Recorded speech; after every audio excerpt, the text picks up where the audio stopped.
देश के मशहूर उद्योगपति श्री रतन टाटा जी का 86 साल की उम्र में निधन हो गया।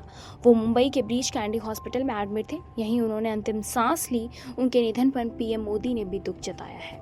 मशहूर उद्योगपति रतन टाटा का निधन हो गया। उन्होंने 86 साल की उम्र में आखिरी सांस ली है। वो लंबे समय से बीमार चल रहे थे और उनका मुंबई के ब्रीच कैंडी हॉस्पिटल में इलाज चल रहा था। टाटा सन्स के चेयरमैन एन चंद्रशेखर ने इस मौके पर बयान जारी किया। उन्होंने कहा कि हम अत्यंत क्षति की भावना के साथ श्री रतन नवल टाटा को अंतिम विदाई दे रहे हैं। एक असाधारण नेता जिनके अतुलनीय योगदान ने केवल टाटा समूह को आकर दिया, बल्कि हमारे राष्ट्र का मूल ताना बाना भी बना। टाटा समूह के लिए श्री टाटा एक चेयरपर्सन से कहीं अधिक थे। मेरे लिए वो एक गुरु थे, मार्गदर्शक थे और मेरे मित्र भी थे। उन्होंने कहा कि अटूट प्रतिबद्धता के साथ रतन टाटा के नेतृत्व में टाटा समूह के ने उत्कृष्टता, अखंडता और नवाचार का विस्तार किया। वो हमेशा अपने नैतिक दिशा निर्देश के प्रति सच्चे रहे। परोपकार और समाज के विकास के प्रति श्री टाटा के समर्पण ने प्रभावित किया है।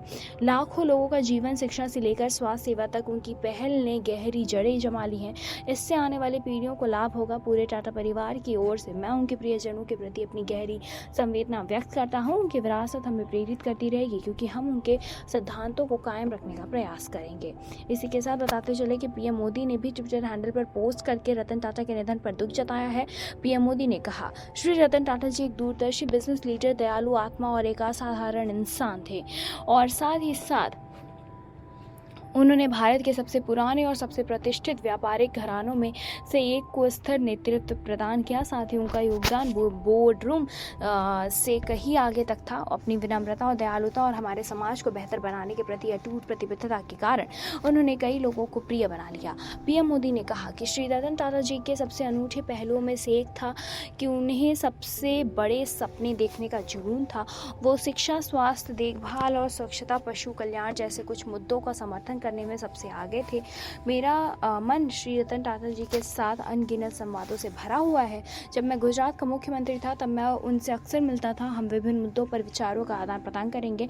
मुझे उनका दृष्टिकोण बहुत समृद्ध लगा। जब मैं दिल्ली आया तो ये बातचीत जारी रही। उनके निधन से बेहद दुख हुआ। इस दुख की घड़ी में मेरी संवेदनाएं और उनका परिवार, दोस्तों और प्रशंसकों के साथ है। ओम शांति। इसी के साथ बताते चले, देश के रक्षा मंत्री राजनाथ सिंह ने भी ट्विटर हैंडल पर पोस्ट करके लिखा, श्री रतन टाटा के निधन से बहुत दुख हुआ। वो भारतीय उद्योग की जगत के महान नायक थे, जिन्हें हमारी अर्थव्यवस्था, व्यापार और उद्योग में उनके उल्लेखनीय योगदान के लिए जाना जाता है।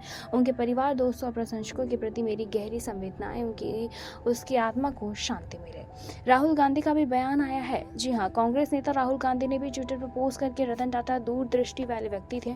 उन्होंने व्यापार और परोपकार दोनों पर अमिट छाप छोड़ी है। उनके परिवार और टाटा समुदाय के प्रति मेरी संवेदनाएं। आप बताते चले कि आरपीजी एंटरप्राइज के चेयरमैन हर्ष गोयनका ने रतन टाटा के निधन पर ट्विटर हैंडल पर पोस्ट किया। उन्होंने लिखा, घड़ी ने टिक टिक बंद कर दी है। टाइटन का निधन हो गया। रतन टाटा ईमानदारी, नैतिक नेतृत्व और परोपकार के एक मिसाल थे, जिन्होंने व्यापार और उससे परे की दुनिया पर एक अमिट छाप छोड़ी है। वो हमारी यादों में हमेशा ऊंचे स्थान पर रहेंगे। बताते चले, इसी के साथ रतन टाटा अब इस दुनिया को अलविदा कह चुके हैं। फिलहाल इस पे क्या कुछ कहना, आप हमें कमेंट करके ज़रूर बताएं। ऐसे तमाम लेटेस्ट खबरों को जानने के लिए जुड़े रहें हमारे साथ और देखते रहें नेक्स्ट ऑन लाइव।